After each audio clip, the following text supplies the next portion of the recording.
Thank you very much for joining me for the webinar this evening on gestational diabetes. My name is Sarah Price and I will be presenting on behalf of ADEP-SOMAS. So tonight what I want to cover is what gestational diabetes actually is, why we should test for and treat gestational diabetes, how we diagnose, how we treat and how we manage gestational diabetes in labour and the postpartum period. So first of all, the question of what gestational diabetes actually is.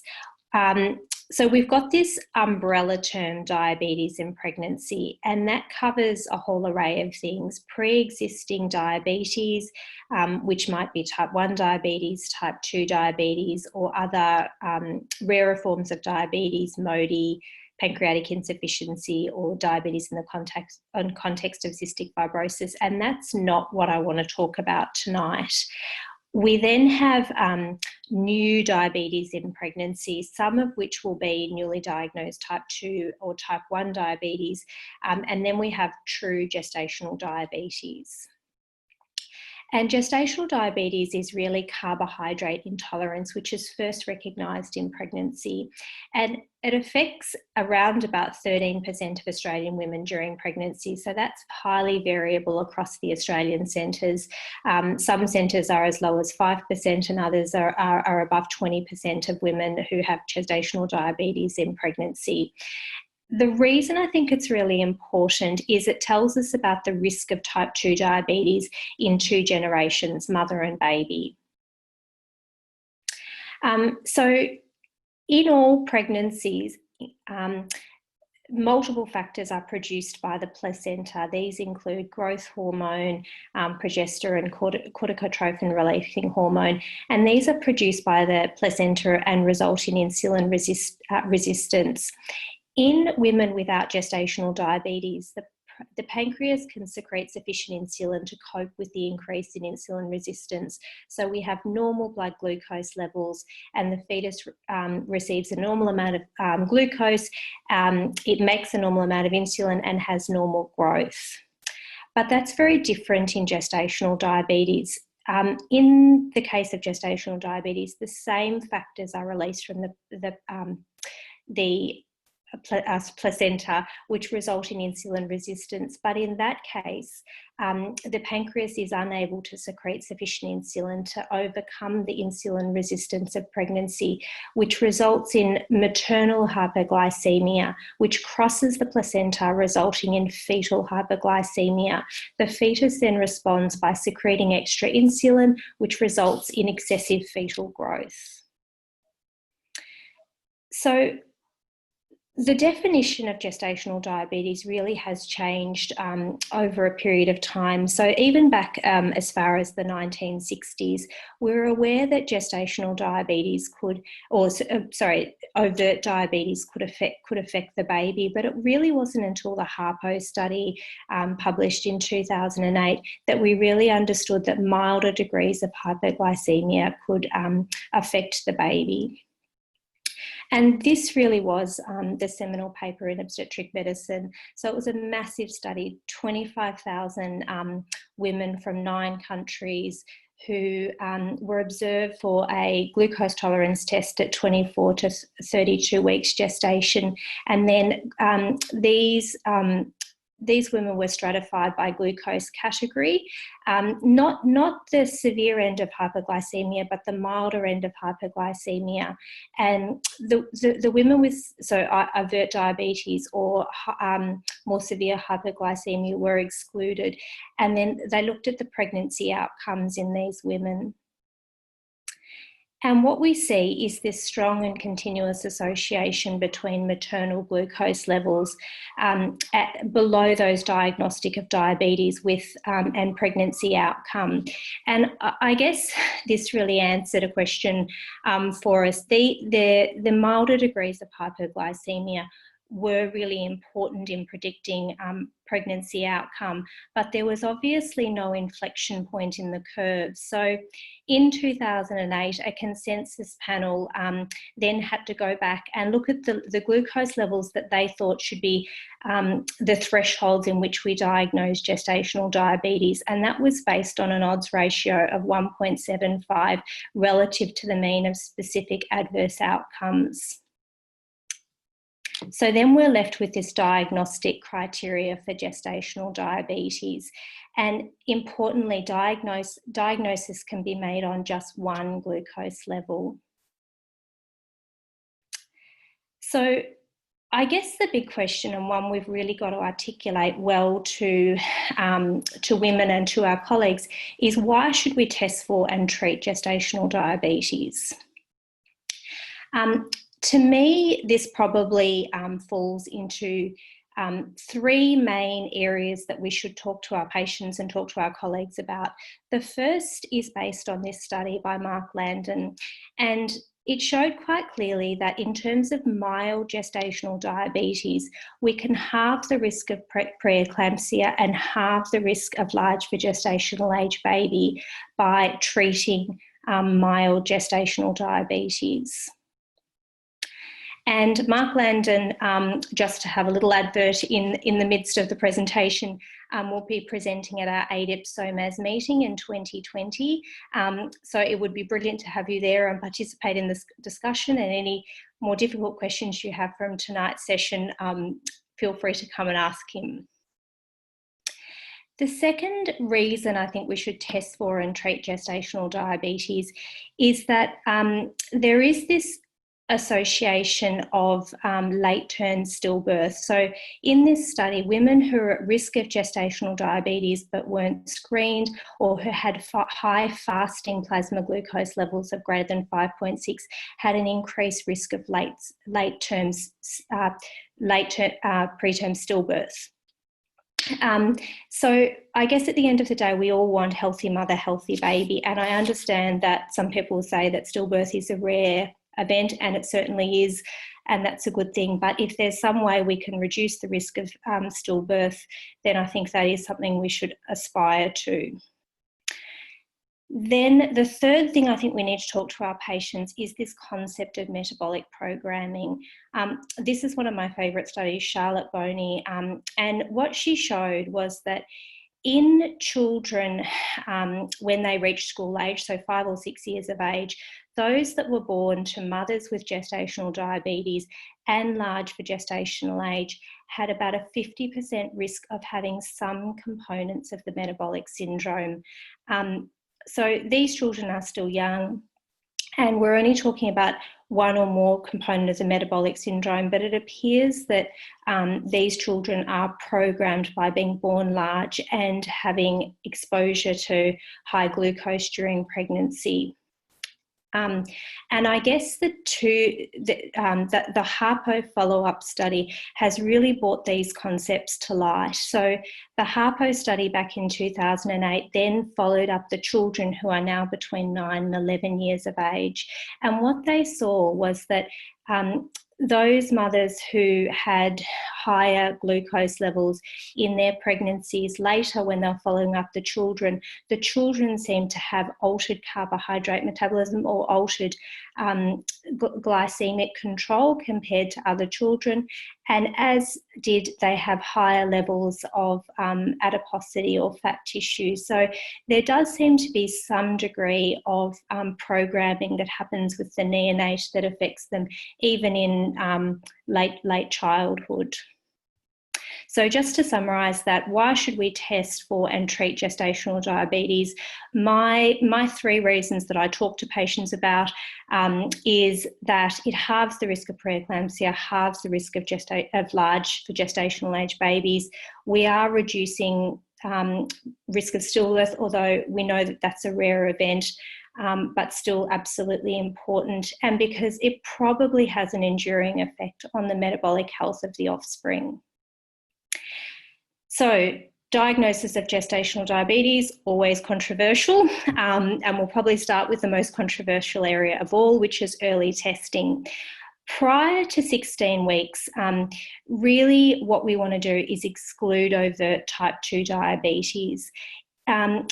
It's difficult to know whether we can attest for gestational diabetes before this time, but because we know that gestational diabetes is usually due to insulin resistance due to factors released by the placenta.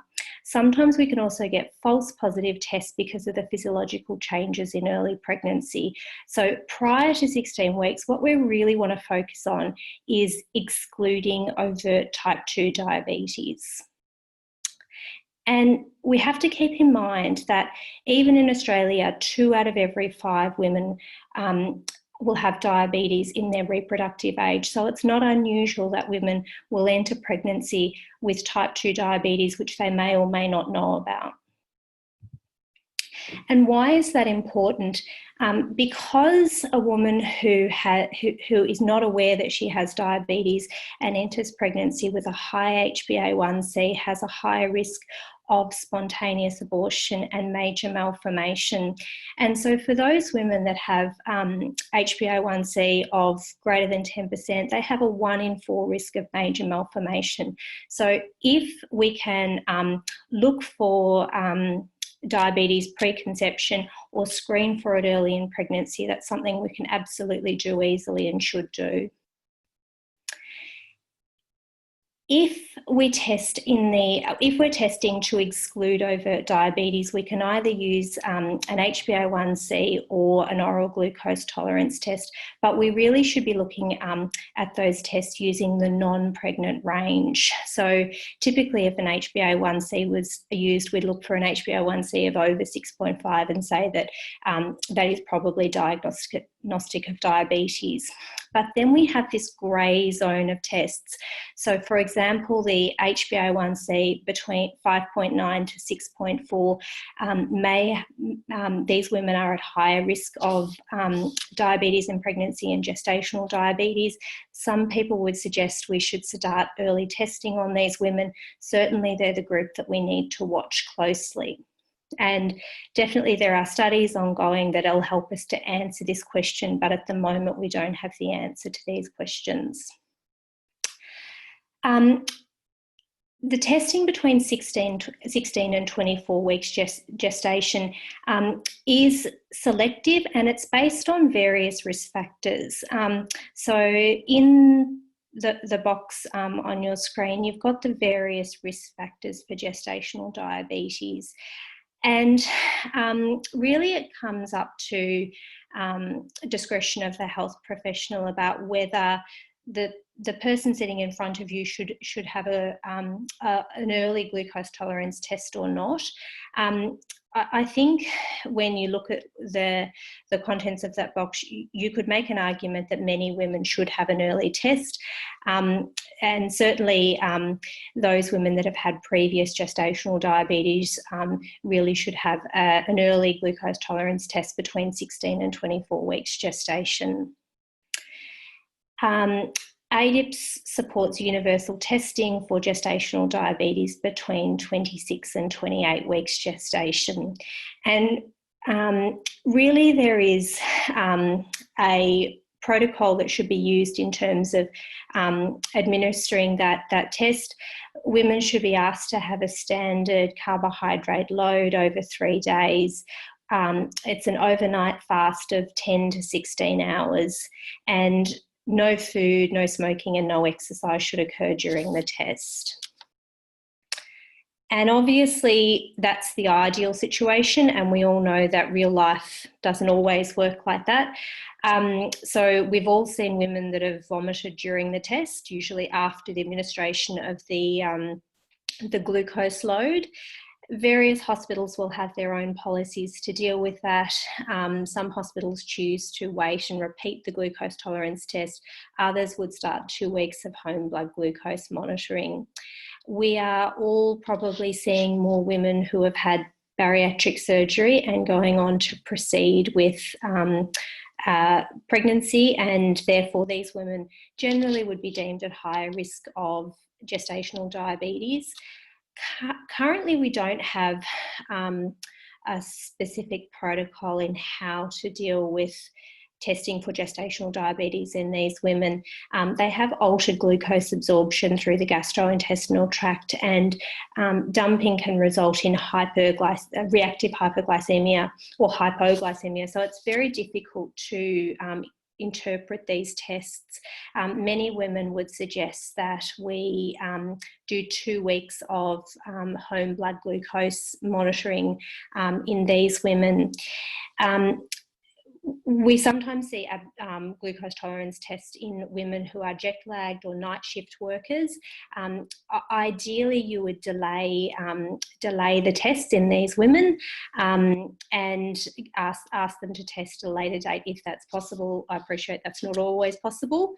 And then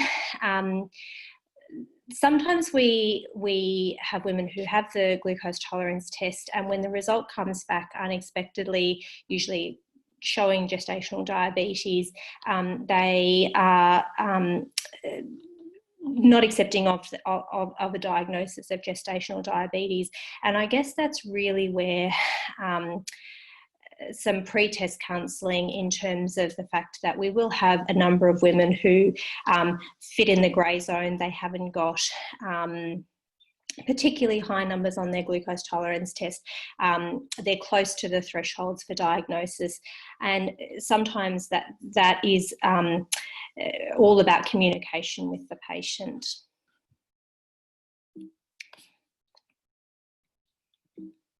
So the diagnosis of gestational diabetes should really just be seen as opening the door to further testing. So it really is those first 2 weeks of testing that are the really important component of deciding where we go with treatment. Oh, sorry. And the other thing that I don't want to overlook in this is that we're increasingly understanding that a diagnosis of gestational diabetes has a huge burden on women.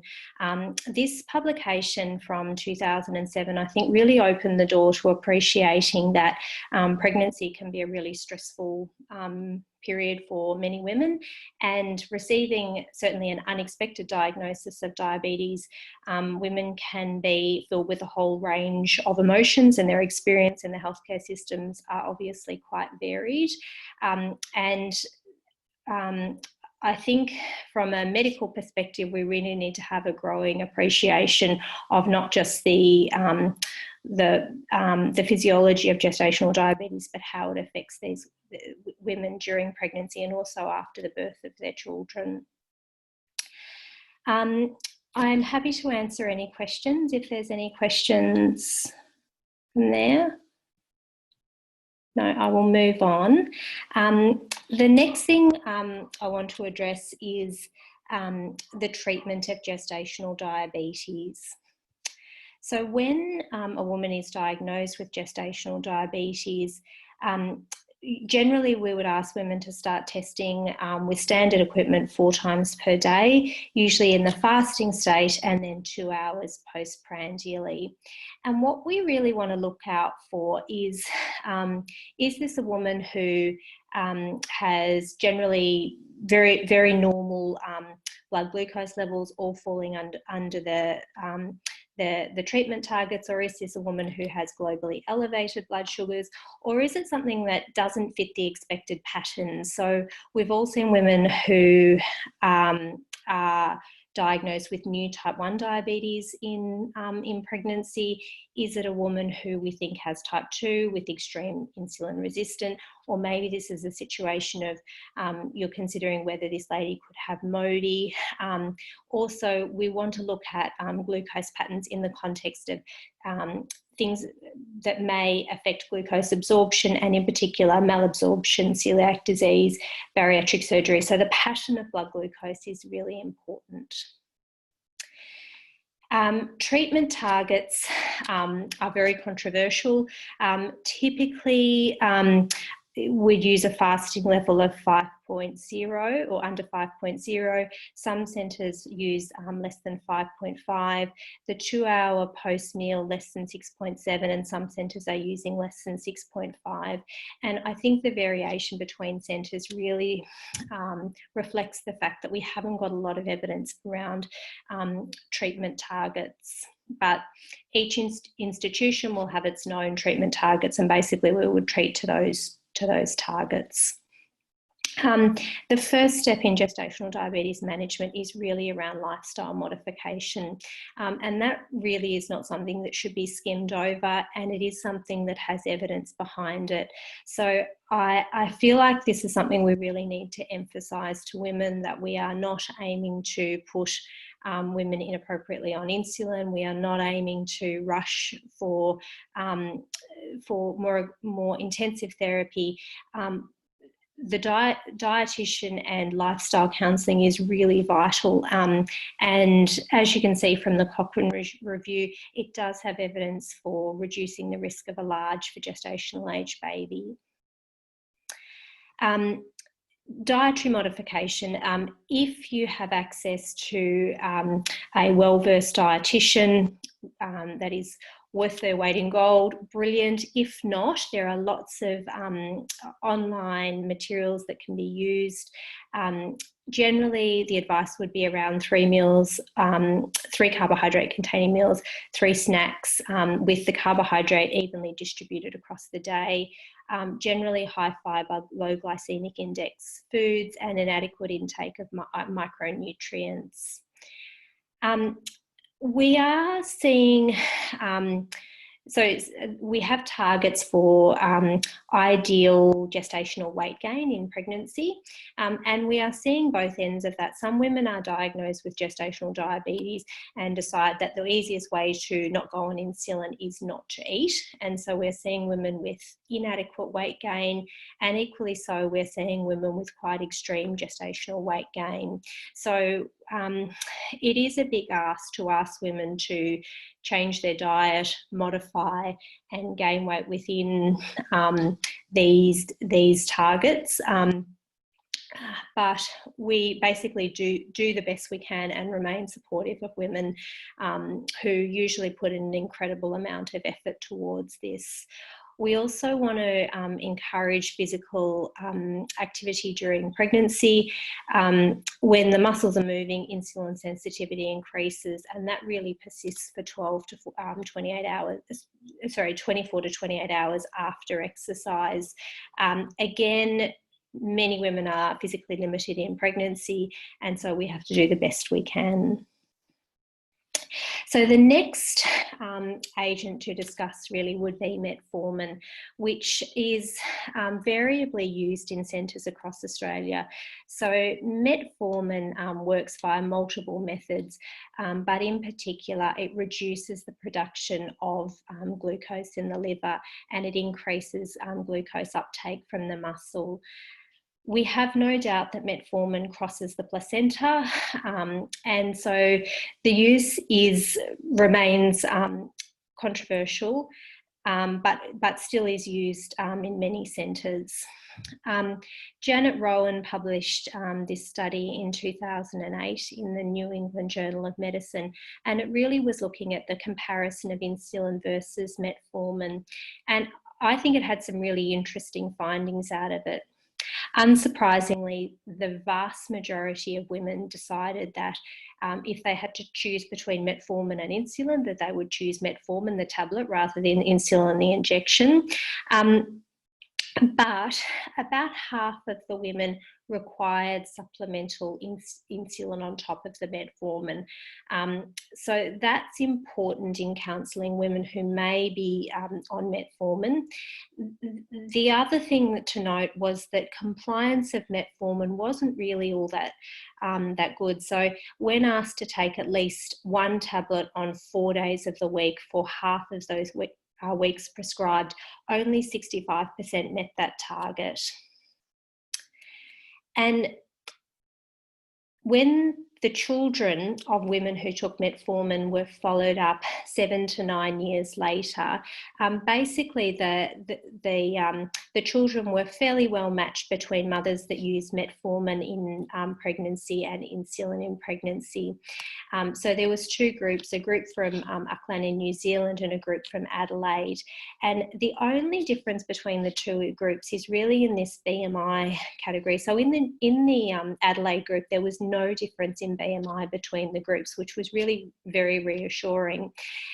In the New Zealander group, it appears that the groups that were offspring of women who took metformin were slightly heavier, but really it's only in this one group. So I think this probably needs to be fleshed out further.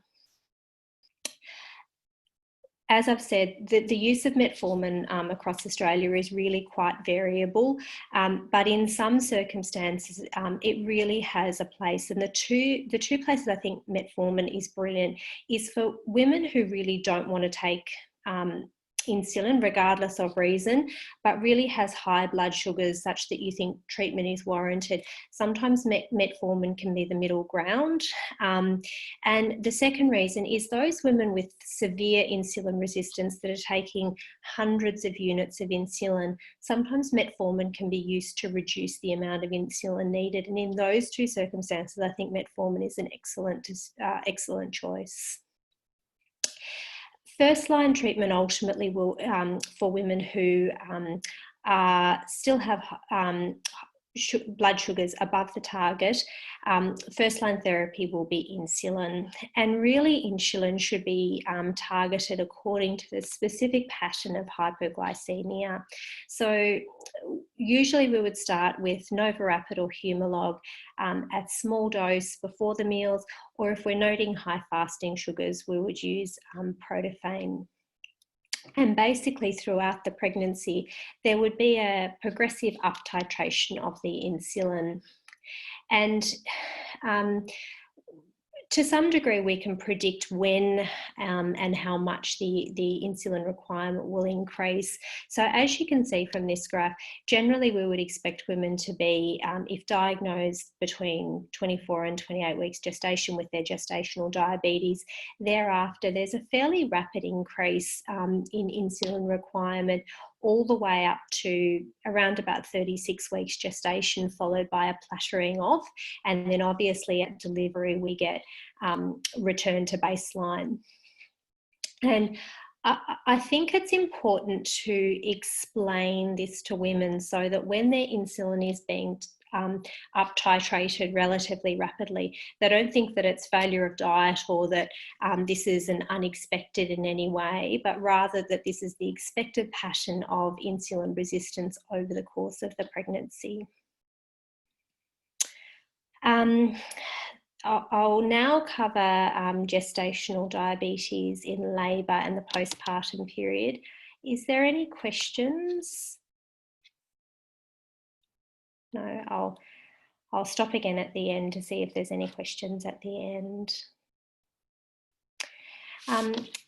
There's no general agreement on the timing and mode of delivery for women with gestational diabetes.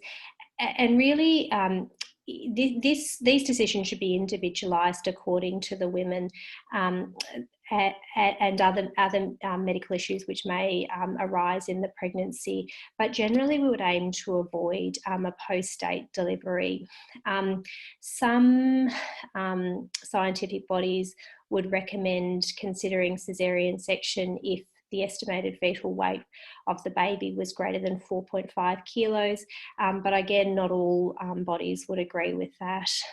Generally, a woman with diet-controlled gestational diabetes with a baby that was not large for gestation may be expected to deliver in the 39th to 40th week, whereas those who are on insulin with poor control or a very large baby, we may be aiming for delivery more like the 37th or 38th week. In terms of how we counsel women going into going into pregnancy, but going into or planning delivery, generally, if you're able to eat a meal, you're able to take your short-acting insulin. And for the long-acting insulin, if we know somebody is going to cesarean section or they're having an induction of labour, we would reduce their long-acting insulin by around a third on the day prior to delivery. Obviously, after the baby is born, no further insulin is required.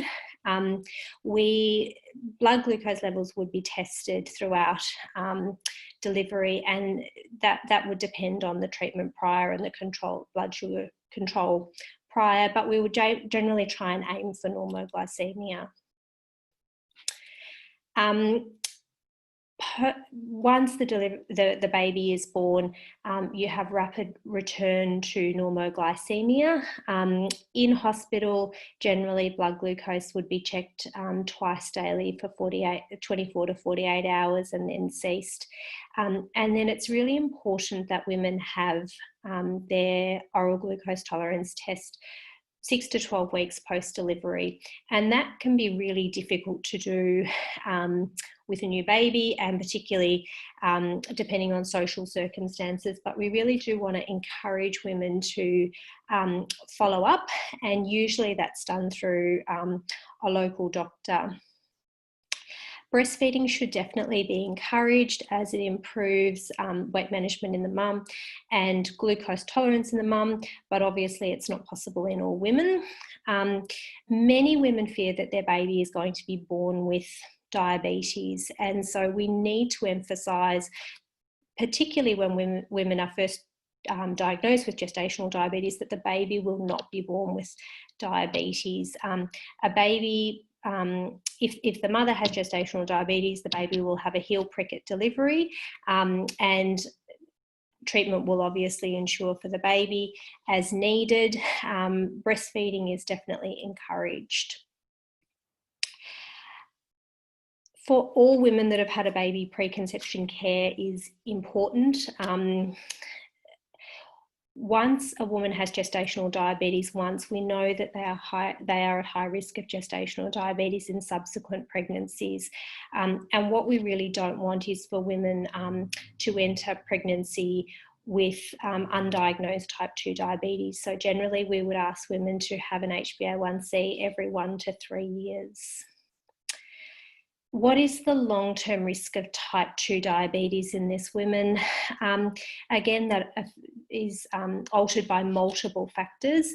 In this publication from 2009, it's suggesting the risk ratio is about 7.5, but we really want to counsel women that everything they can do and everything they've learnt in their time, they've had gestational diabetes in terms of lifestyle modification, can be instituted in the postpartum period. So there is some plasticity around this, and so lifestyle modification we really want to encourage as ongoing. Interestingly, when the guidelines came out from the American Heart Association looking at long-term cardiovascular risk in women, history of preeclampsia, history of gestational diabetes, and history of pregnancy-induced hypertension were mentioned. And I think this is because of this real growing understanding that what happens in pregnancy does influence maternal cardiovascular risk. So those women who have had gestational diabetes, it's a little bit like having a stress test on the pancreas. And so women now have this knowledge that they are at higher risk of long-term metabolic disease, and that there's something they can do about it because they're found out early. So we really want to use this as a positive message for women. The long-term implications of gestational diabetes for the baby, I really think we're just learning about. So there is a big focus at the moment on the first 1,000 days of life. And I still think we've got a lot of learning to go in this area. This publication from the Lancet has just been published recently. And it really talks about this possible mechanism for programming of infants. I guess the only part I want to highlight about this is we've still got a lot to learn, and what we can do with our current knowledge at the moment is to encourage women to have the best metabolic control that they possibly can during pregnancy, and know that that's giving their baby the best they can.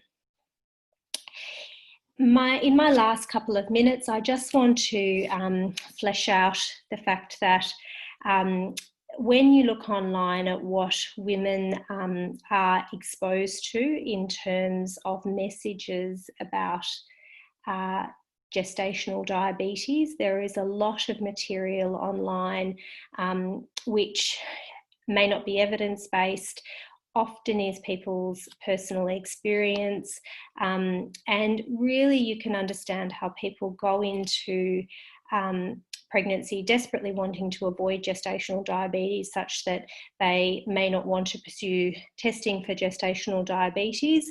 And I think when we first see women and have a discussion around gestational diabetes, we've really got to meet women where they're at and understand that this is some of the material that they're reading online, because it definitely colours the perception of what gestational diabetes is and what it means for their pregnancies.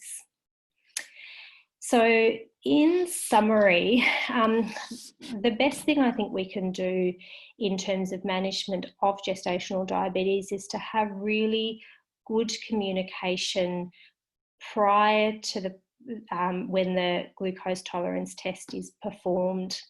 I think once a woman is diagnosed with gestational diabetes, that's really all they hear. So some really good pre-test counselling, I think, is important.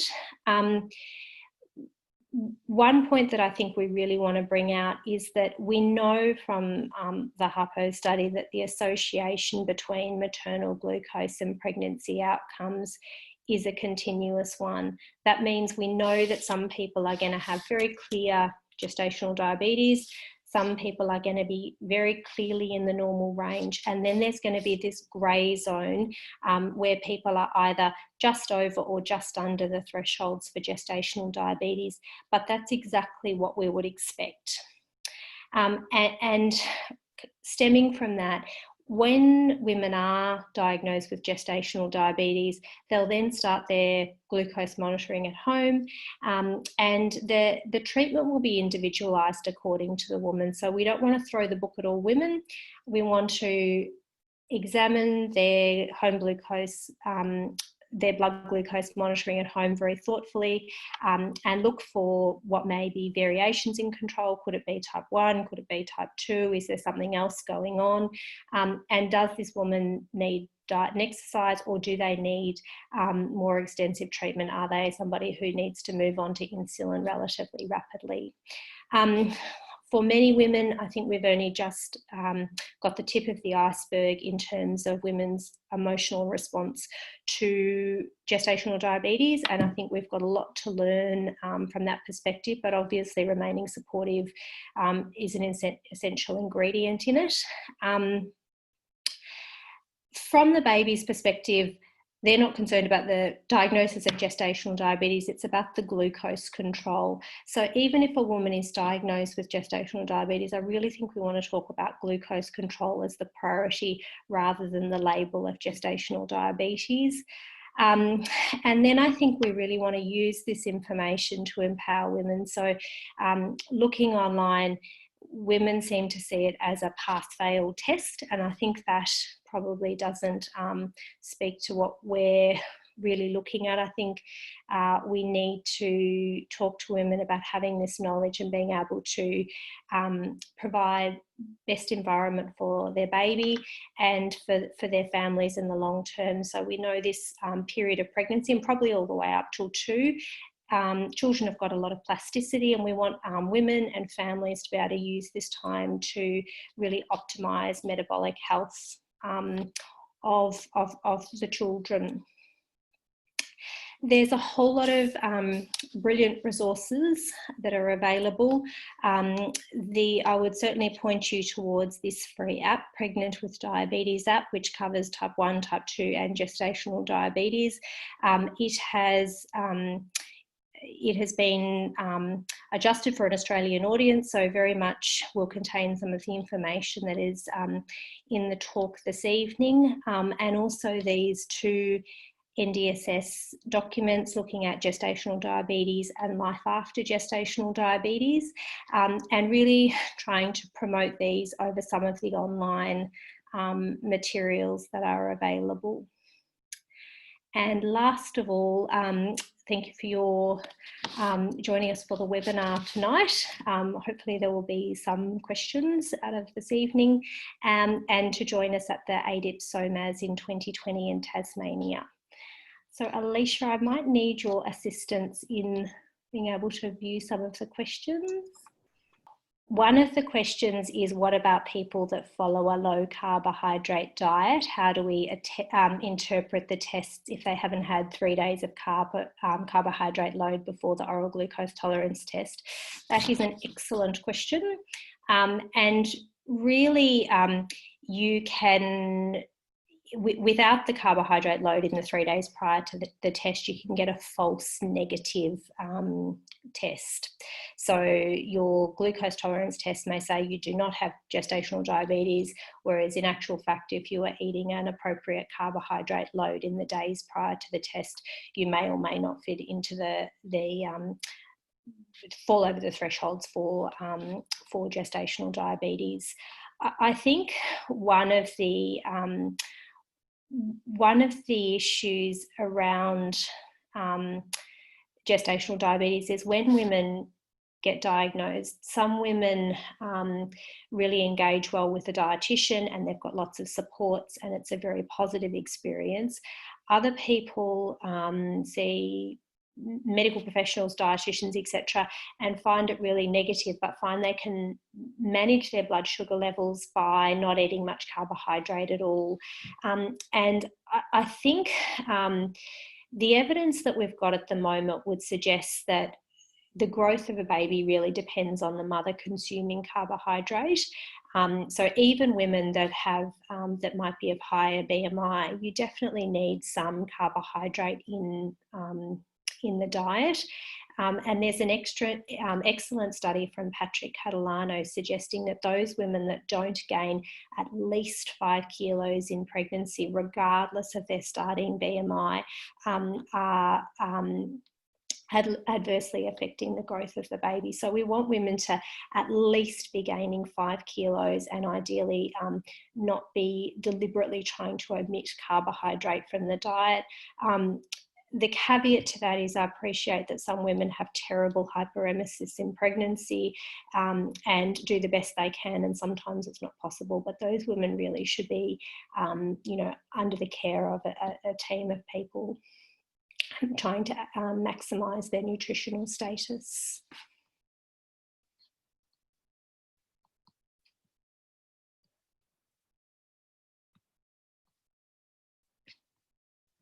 Okay, I'm just trying to see the other questions. My apologies.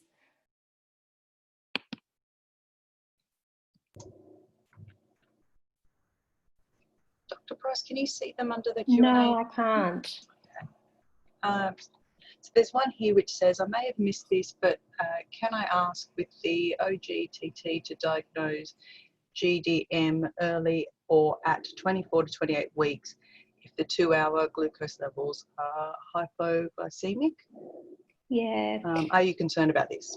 Yeah, so some women, regardless of when the glucose tolerance test is performed, will have a high blood sugar level. Others will have a low blood sugar level. It depends on the, so often in women with polycystic ovarian syndrome, we might see lowish blood sugar levels.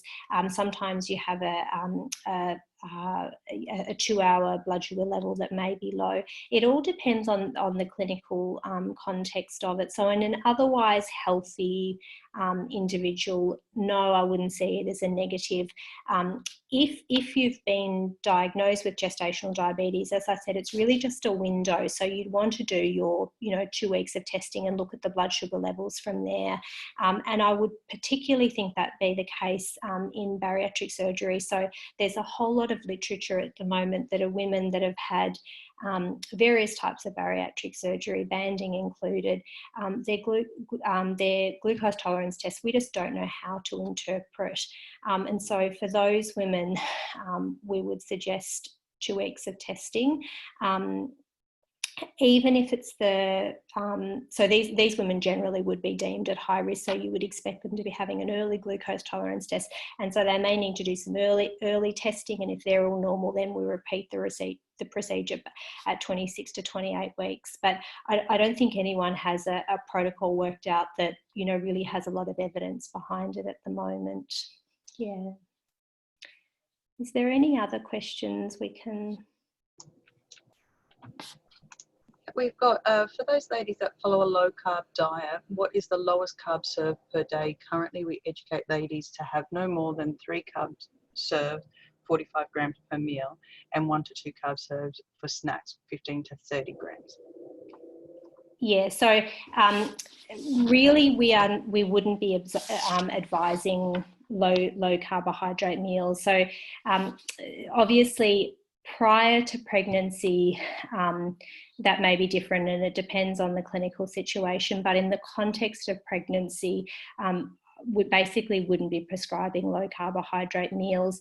And as you said, yes, carbohydrate in each meal, and probably the spacing of the carbohydrate across the day is as important as the amount of carbohydrate throughout the each of the meals. But I don't think we would be prescribing low carbohydrate in pregnancy. And just more on that, we've got if they have had low carb diet prior at 26 to 28 weeks, is the risk to the neural development better after this time if they are still low carb? Yeah, so basically if somebody was on a low carb diet, and so for example, if you saw somebody and that you got their glucose tolerance test and you say, well, it's a normal test result, and the person says to you, well, I've been eating a low carbohydrate diet for the first part of pregnancy, and you only found out this information after they had the test, I would be talking to that person about doing one of two things. I would talk to them either about repeating the glucose tolerance test after eating 3 days of standard intake of carbohydrate, or alternatively, I would talk to them about doing 2 weeks of testing when they were on standard intake of carbohydrate, because what we don't want is later down the track to find that we've got huge baby, large or macrosomic baby, and we've missed the period where we can intervene. So I think at the end of the day, we're all aiming for the same thing. We're all aiming for healthy mum, healthy baby. And I think when you have a look online, there are lots of websites which will tell you how to scan how to get a negative glucose tolerance test. That's not really what it's about. We're really aiming to try and provide women with information so that they can have healthy pregnancy. So we're all trying to work towards the same goal. So if that was the case, and if you saw a woman and if she's already had her glucose tolerance test, but you think maybe there was a problem in the way the glucose tolerance test was done, I think it's entirely reasonable to consider repeating the test, or just going ahead with 2 weeks of testing and having a look at what those results are. Okay, we've got one more, which is, would you advise early expressing of breast milk in women with GDM? What are some evidence for against it, and how would you advise them? Yeah, so there was a Lancet paper published probably about 2 years ago now on exactly this question. So for to say really that there was nothing negative about antenatal expressing. So definitely we would encourage women to breastfeed if possible. And that in this study in the Lancet, there was women with type 1 diabetes, type 2 diabetes and gestational diabetes, and being able to have a supply of breast milk on hand is absolutely a gift, fabulous. And so we would advise women definitely, you know, there is good evidence to support going ahead if possible. If this is not possible, then obviously if a baby was born with gestational diabetes and needed top up, I also think at the end of the day we want healthy babies. So some women simply, you know, try and can't express antenatally, and again there should be no feeling of guilt about that. That's just the way it is. And obviously if a baby was born with low blood sugar, then everything would be done to treat that baby appropriately. And we would encourage breastfeeding postnatally if possible, and if not, then we'd look at other options. Thank you. Thanks a lot. Bye-bye.